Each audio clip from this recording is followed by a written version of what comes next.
All right, welcome everyone.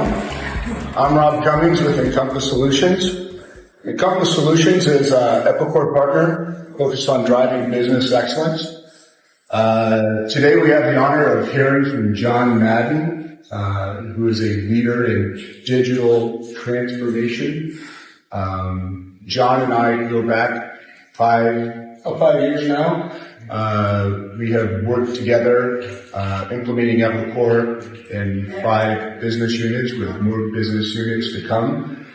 And today we're going to get to hear John talk about the strategy that he's using at CorrectCraft on how he is rolling out Epicor, his journey from start to where we are, and what he is planning on doing from now into the future. A lot of big changes are happening, and I trust that he's going to share all those insights with us. So without further ado, please give a warm welcome to John Madden from CorrectCraft. Can everyone hear me okay without a microphone? Yeah. Yes. Right, thank you. Microphone scared? The microphone's scared? Turn it on. I don't know. If you can hear me, I'm not gonna. But Rob, thanks again. And thanks for coming out. This is a really tough schedule time, right? I mean, I'm literally opening up for pit bulls. It's tough. So, as Rob said, I've been with CorrectCraft now for 4 years, and I'm head of their ERP implementation. You can see from my background, I've got a decent track record in enterprise systems, worked for a number of different companies. So I have a bit of experience in there, in that regard. I'm here today to talk about our story, our journey, with respect to Kinetic, and, our successes, because I think we have a lot of successes to be able to share. And, as the old adage goes, if you're if you're the smartest person in the room, you're in the wrong room. And, that's been true the last 4 years. So I want to introduce to you some people, very smart people, who've been part of the success. We have, on the left there, Dan Ernst. Dan's been with CorrectCraft 30 years? 30 years. Okay. His story in itself is amazing. I mean, he started out as a upholstery, designer, if you will. So I don't know what we would call it these days, but, he's transitioned to an ERP. He manages all of our environments. He manages the, configurator for Kinetic. He manages all of our environments. I mean, we have at any one time 3-4 implementations going on, and not once has he messed up where we wiped out somebody's data or had to start from scratch. So, thanks. In the middle is Rick Gonzalez. Funny story about Rick. When I was interviewing him, we were talking, and it turned out that I worked with his dad like 25 years ago. Down in Mexico. And, life really comes full circle. And so when I finally recovered from being so annoyed that he reminded me how old I was, I offered him a job. And, he's been a game changer. He really has. And then you've already met Rob. Rob has been on all of our implementations. He started out as our operations consultant. He's instrumental in our configurator design, so we owe Rob a lot. And then last but not least, our business partners from the very first implementation that we did out of the great city of Merced, California. Ezekiel, say hello. Aaron. And Robin Banks, thanks for looking up there, Robin. And then we also don't have a picture, but Gail Bingham from our business unit in Monticello, Arkansas, she's here. We won't start her implementation until, August, September at the earliest. So, we're just, softening her up for what's yet to come. So, enough about us. I want to hear about you. Are there any prospects in the room? I sort of on the fence, are we going to go with Epicor or not? No prospects, right? On-premise versus SaaS? Any on-premise? Oh, you guys are on premise, okay. So we will talk about where we're going to go on that. Anybody use the configurator in terms of configuring products, okay? And Commerce Connect for their e-commerce platform, ordering, no, okay. And last but not least, does anyone own a boat? Own a boat. On the boat. Jet ski lesson. Is that the good Okay, well, that may work. All right, so Correct Draft, we are a boat company, right? We are in the marine industry. We have a number of boat builders, and in addition to that, we also have what we call, complementary companies. So we actually own an engine manufacturer. So when we put an engine in one of our ski boats, now that comes from a company that we own, right? We also own a wiring harness company. Rick can take an hour on telling you how to, based on that implementation, how to put together a wiring harness. But what I want to do today is really, if you're a prospect, and I don't think there's any here, but I want to help you in your decision, right? We'll share how we came to make our decision. If you're an existing customer, validate your decision, right? I know when I came here, I think it was in Nashville, it would have been the second insights that it had come to, I left knowing we made the right decision. And I also left, I was going to do an upgrade that I didn't want to do. But I left knowing we had made the right decision, right? So I want to share our journey, keep in contact with you guys, learn from each other's experience, because the ERP never ends, right? Even though the bills stop coming from Encompass and, the project is quote unquote over, it's never really over. Right, and we'll talk about that when we get to some of the stuff that Encompass has done. These guys are here for very detailed questions because what do I know? And so we talked about Correct Draft. This year you'll see 100 on my shirt, probably on Rick's shirt. This year we've been in business 100 years. All right, our notable brands, our big brands are Nautique out of Orlando, Florida.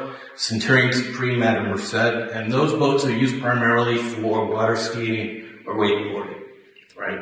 We also own a couple of business units in Arkansas, specifically for bass fishing, right? So if you ever watch Bassmasters on the Fox channel or, on the Outdoor channel, I don't know which one it is, but a lot of those boats are bass cat boats, right? So we'll talk about that, and if you're an offshore fisherman, if you go to the shore in North Carolina, Parker Boats, out of Beaufort, North Carolina. So our CEO is Bill Yergin, and he's a prolific writer, best-selling author. And I do have copies, and I think I brought just about enough of his book, which really tells the whole story about Correct Draft, right? It tells how we came from a small builder to where we are now. It talks about what our contribution was to World War II. In the Battle of the Bulge. It talks about us emerging out of bankruptcy, how we got out of that. So I'll hand those out after or maybe you can throw them out, like Oprah or something. But yeah, that's who we are. So 100 years in the business. We sell into 70 different countries, right? So, I was on vacation in Switzerland a couple weeks ago, and there was Nautique in Lizard, right? I was seeing a lot more in the summertime, but we sell it to 70 countries. We have 20 complementary brands with 12 manufacturing locations across the U.S. And our strategic plan has us planned revenue at $2 billion, right? When you add it all up, at the end of the day, it'll be $2 billion. This is our footprint. It's concentrated in the Southeast, as well as out west in California. So, no surprise. Good weather, lots of lakes, or the ocean. So all of our manufacturing is done in the U.S. We don't import any parts from outside the U.S., although our suppliers do. Right? So we've got a watchful eye on tariffs. But our mid-year estimate, 6 months in, the backlog looks pretty good. So, with that then, let's talk a little bit more about Epicor and the selection process. So I was hired in 2021 with the charter of, do we have the right systems to support a business that was going to be $1 billion in a couple of years, right?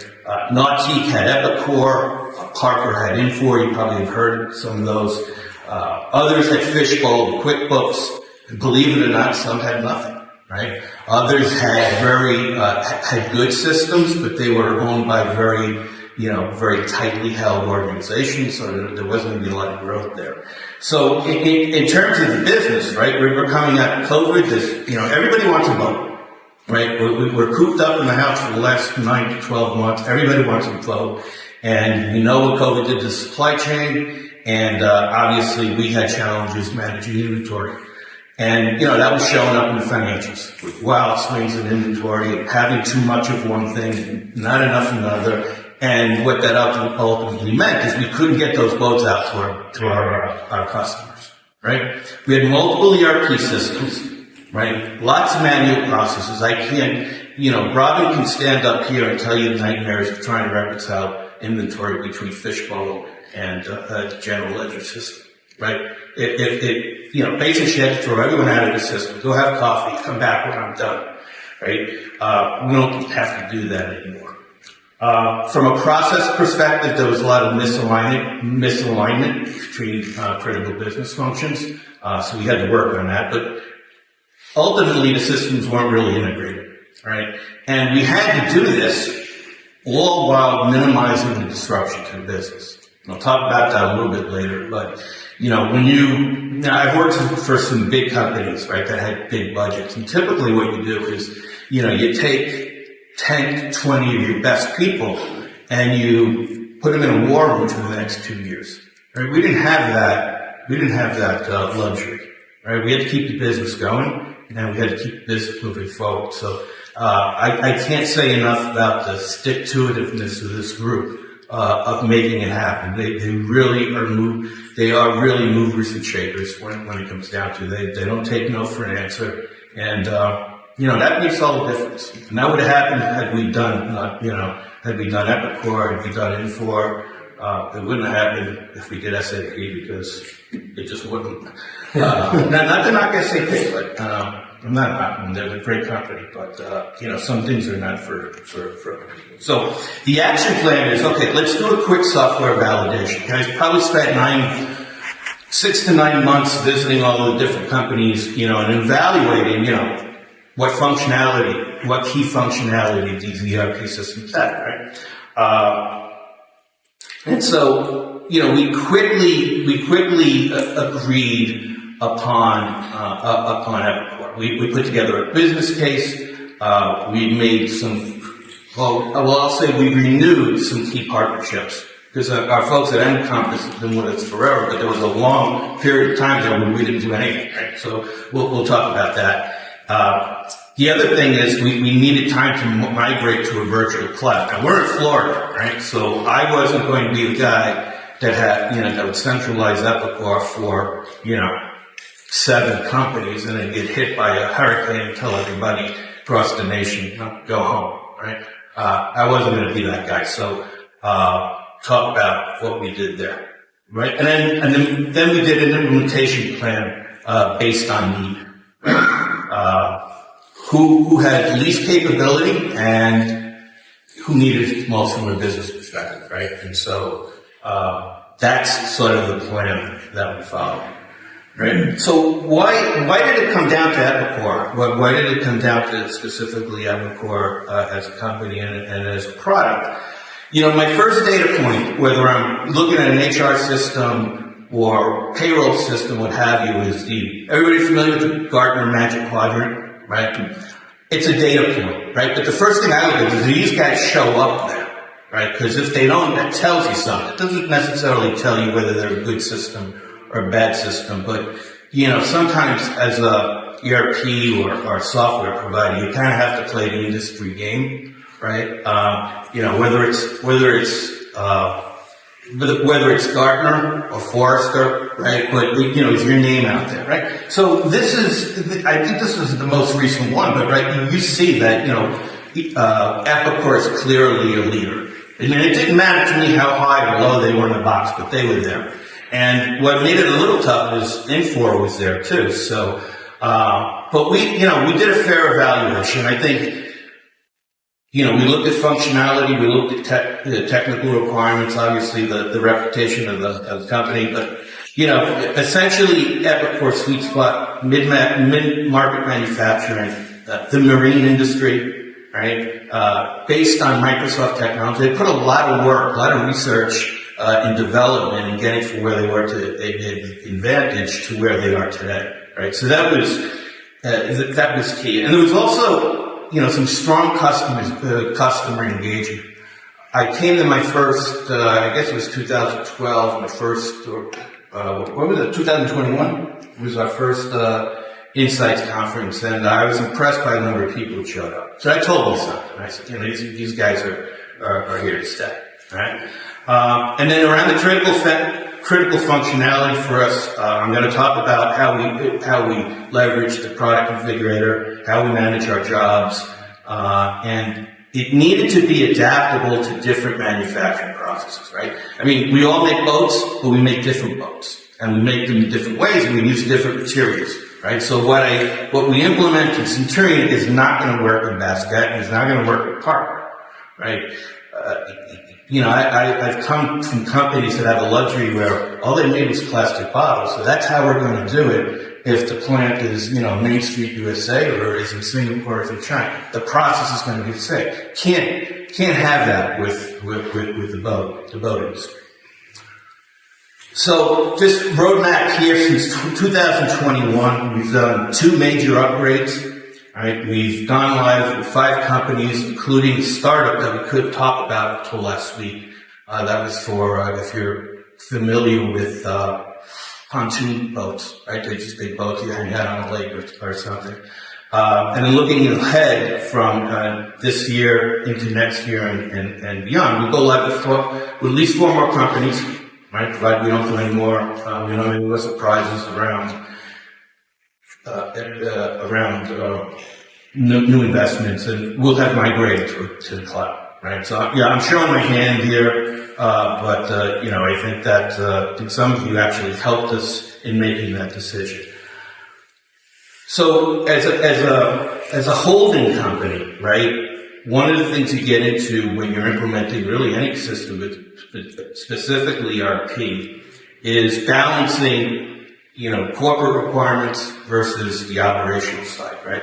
Corporate kind of wants everything vanilla, wants everyone, wants it easy in terms of rolling up results. They're responsible for strategic plans, the culture, compliance, risk management. But on the operational side, we talked about flexibility, but, we have diverse product lines. We're constantly developing new products. So, it's just a different animal when you live and breathe it, right? It's still that, hey, I'm from corporate, I'm here to help, right? And it's kind of a joke because unless you lived it, there's not much you can do, right? So, I'm happy to say that I've been able to live it. And these are some of the examples, right? Corporate, we have a common chart of accounts. We look at summary information, whereas in the operation, they want more detail. More detail around their expenses, more detail around their revenue, their inventory, right? So we have to balance that out, right? So we push down basically a global list of corporate values, and then we reserve the last piece of the chart of accounts or the segment values for local requirements. So you can read this at your leisure, but I'm happy to say that I think we've made the right decisions moving forward. Any questions? I need to stall them. Any questions, guys? No? Okay. So how has Kinetic and the Epicor products really made a difference in our operations? Again, this is what you guys do. So the first thing, and I would argue this is the most important piece of functionality for a boat building company, is you need to have a product configurator, right? This is where sales, marketing, engineering, production, where all that work meets, right? And if you want to learn more about that or what the challenges are, you can talk to Aaron, because that's all Aaron did for a year, right? We really didn't have bills of material. We really didn't have a process where we made sure that, we had the right quantities, we had the right parts, right? There was a lot of tribal knowledge. People just knew how to do it, right? But when you're trying to translate that into a system, it's really tough. So he spent countless hours putting that together, right? But when you look at a bass boat, typical bass boat is over 500 parts, individual parts, right? And, in the configurator, there's sort of, there's, of those 500 parts, you probably have at least 100 selectable options. To think about that, 100 different ways you can go when you're building a bass boat, right? So what we do is, we preload about 30% of those, so like we know what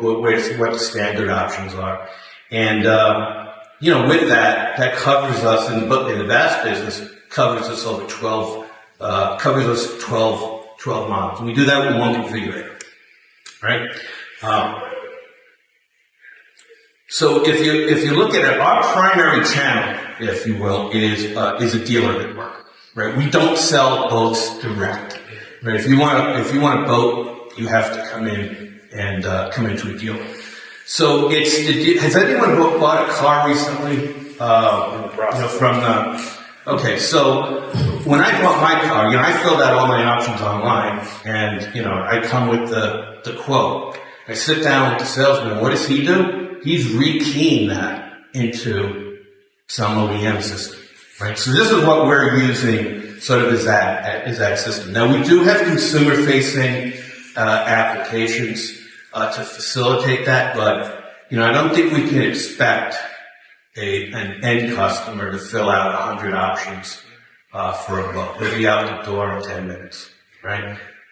Ask them what colors, what engine, a couple of other things. Now, when you're going to buy a bass boat, you're probably a professional bass fisher. You know what you want. You've come to Bass Cat because, of the reputation, and so you know what you want, and every monitor, every seat is placed in a particular place just to maximize the performance when you're out on the lake. I mean, I never realized how important it was to get from one side of the lake to the other when you're bass fishing. Right? You gotta get to the next spot. And you're not gonna do it with a pot engine. You need 350 horsepower, you need 70 miles an hour going across the lake. Right? So, our boats, I would say, are highly customized, right? And for the most part. Our nautique boats, that Dan deals with, I would say, are more optional. Right? You get a nautique, you want the saltwater package or you don't. Right? You want the 100th anniversary package or you don't. Right? Those are the choices types of choices that you have. There are others. Oh, the bass boat. What engine do you want? What propeller do you want? How many consoles? Where do you want the console? You want it on the right? You want it on the left? You want it in the middle? Where do you want your monitors? You want them in the front? You want them in the back? And these guys, they put these things on the boats for very specific reasons. We have to have that flexibility. And when they do that, then we have to make sure that we've got the parts to do it. And we have to build it correctly. So, and I have to say, Rob, you did an amazing job in helping us through this. And, if you want, I didn't have the guts to do it online, but, if you want an online, demonstration, we'd be happy to do it. So any questions there? Did you guys consider CPQ? Yeah. And, there were a couple of things about CPQ. So when we were looking at CPQ for a dealer pool, as a dealer pool, right? So when you're a dealer, not only you're building boats, that's one thing, but there's warranty claims, right? There's service requests. So we didn't feel, we would have spent a lot of money customizing, and we felt that it was probably better to go. Now I will say our Bass Cat unit does have a pretty robust aftermarket parts business, right? So we're using Epicor Connect, which integrates into Kinetic, right? And so they can configure a boat through there, right? They can quote it, configure it. They need to order a part, they can do that as well, right? And that's working out pretty well for them. Right? So how does it help us optimize our production management? Right? So a couple of months ago, Rick and I are walking through the floor of Parker Boats in North Carolina, and we're joining the morning huddles, right? Production guys have morning huddles. In lamination, there'll be a morning huddle. In pre-assembly, there'll be a morning huddle. And we're looking, and they've got these very involved whiteboards, very creative, color-coded, right? Here's what boats we're working on today. Here's boats that have missing parts. Here's the status of those missing parts, and they're all whiteboards, right? And we said to ourselves, geez, if we can create, something digital, right? They don't have to worry about that they can just look and say, oh, okay, that's complete. That's where that boat is, right? Where's the boat on the production line, right? What's the serial number of that boat? What engine went into that boat, right? So this particular dashboard gives us all that information, right? What jobs are out there in progress, right? If you click into one of those jobs, okay, what steps have been complete, what has, what parts have been issued, what have, which ones have, and more importantly, what's missing, and what's the status of getting those parts, right? So instead of running around to the parts department and to shipping and to purchasing, right? We've got all that information here, and it sort of makes the process move a little, not a little faster, a lot faster, right? Now, Rick did this in about 10 to 15 minutes. There's probably other tools you could use. I mean, Rick's a whiz at BAQs and dashboards, right? You could use Grow, you can use Microsoft BI. But the important thing that I wanted to sort of let everyone know is, or the point I want to make is, we're able to harvest now that information that's in Epicor, right, which we couldn't do before. Someone received it, goods in and wrote it on a piece of paper, right? If they completed a step in the manufacturing process, they put a big X to a piece of paper, it went on to the. But, the managers, they'd have to visually see where the books were, right? So, I think we've set them up. We've set them up in a good position, to be able to keep the boats, be able to keep the boats flowing. Now, with dashboards, right, we've got the ability of having, updatable dashboards, right, around scheduling. So, I will say that, this is one of my favorites, but, and Epicor wouldn't like me saying this, but I think, scheduling is probably, one of their weaker areas, right? And the Gantt chart is a little bit cumbersome. But what Rick has been able to do is he's been able to create an updatable, dashboard here. And if you change the start date of the job, it automatically updates, the schedule. But more importantly now, it's also pushing out all the other dates, right? And so what that does is it helps us in our ordering process. Right? One of the sort of legacy problems that we had is, we buy too much of one thing and not of another. Everything was done sort of like, Uber Kanban, right? Oh, okay, I need some of that, I need some of that, I need some of that. But it wasn't really tied to the demand, right? So now we're at least, our scheduling is tied to the demand. And, I will tell you, I will stand here and defend it that we've been able to reduce our inventory level by $1 million, right? And that, that certainly pays for batch cap and insulin, right? It's at least $1 million. I've seen different numbers, but the fact is that, our operations manager, Nathan, who is not with us, he's meticulous, he's tenacious, and he wasn't going to have it any other way. Like Deion Sanders said today, he's a dog. He's a dog. He gets with it. So, kudos to him. We also talked about that Bascat has very robust aftermarket part sales business, and they're the only business unit that we let end users or end consumers purchase parts, right? Because we all our other businesses, we have them buy from the dealer, right? So we needed a solution where, you can come in, place an order for a boat, make a warranty claim, buy a part, and then, and have that shopping cart capability and integrate it with your payment system and integrate the accounting with Kinetic. And so we signed up for Epicor Commerce Connect, right? It's built on Magento, so it is a real solid e-commerce system. We've been live with this we went live last May with Kinetic, so I think we went live with this in June. Right? But it operates as you would expect. But the great thing is that we're going to be able to integrate the Epicor configurator into this, right? So when the dealer comes on and they want a boat, they can actually configure the boat through this. And I believe ETQ will work. Does work through this as well, right? So lessons learned, right? I'll steal this from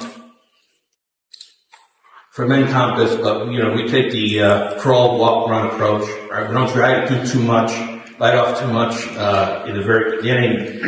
And one of the things I think is helpful is when we do these conference room pilots, we bring in all of the different functions, but we want the team to see the larger picture, right? So I'll give you an example. So, Joe, if you mess up on receiving, that's going to impact purchasing, that's going to impact production, and I'm out here in San Francisco and I want my boat and I'm not going to get my boat in time, right? Or if I don't set up the sales order the correct way, it's going to impact the people in the AR, it's going to impact shipping, right? We don't get our money in time.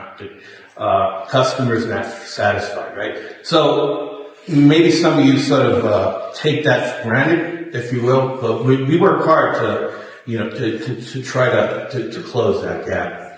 The other thing is, people's jobs are going to change, and in some cases drastically. We had a gentleman, his name's Rob, he's a Dodger fan, I can't stand him. You can tell him I said that. And he's a good guy. And he moved from purchasing to engineering. And we just had him in the wrong role. And so, people's jobs are going to change, and that can be difficult. That change can be difficult. Simplification is always a good thing. I think too many companies really take pride in that we're different, we're complex. That may be, but when you have to pivot, that complexity comes back behind you. So, simplify where you can, and in doing so, tear down those walls of tribal knowledge. Right? There are people in that company, probably in your companies, that have been there, 10, 15, 20 years, and only they know what they know, right? And that's tough, but you have to eliminate that, right? Units of measure conversions. Even I messed this up once, and Rick had to bail me out. So make sure you get that right. And by the way, a boat is not a unit of measure. If you want to know. So, but that's an old unit of measurement. Not to get it right there. We have to get rid of that one. So, what's that? Yeah, this one thing called each. The people have been gravitating towards it.